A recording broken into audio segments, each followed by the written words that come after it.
अस्सलाम वालेकुम नाज़रीन जी, आप देख रहे हैं जी गाड़ी वाला जो है ना एक्सीडेंट करके भाग गया है। तो ये गाड़ी कोर्ट की गाड़ी है। तो ये हमारी आवाम को काम चेक करें। ईद का दूसरा दिन है। 203 माना वाला फैसलाबाद। ये सारी आवाम जो है जो बोतलें उठा के भाग रही हैं। ये आप उनके काम चेक करें।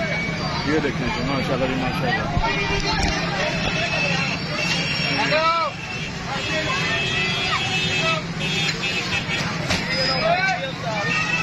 साथ जी एक्सीडेंट होया हुआ, गड्डी तोड़ गई है। ये देखें जी काम पे करें इनके। ये गाड़ी है ये जो एक्सीडेंट वाला तोड़ के भाग गया। ये हमारी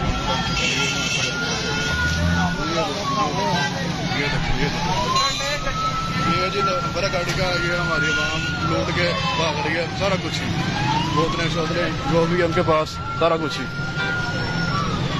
ये देखें कुछ नहीं, वो देख रहे कि हमारे चोट लगेगी, नुकसान होगा। ये देखें काम क्या करें आप। औरतें भी साथ लगी हुई हैं, बच्चे बूढ़े सब साथ हैं इनके। ये देखें वाह जी वाह, मौज लगी है जी मौज लगी है। वाह जी वाह। 203 माना वाला फैसलाबाद। ये देखें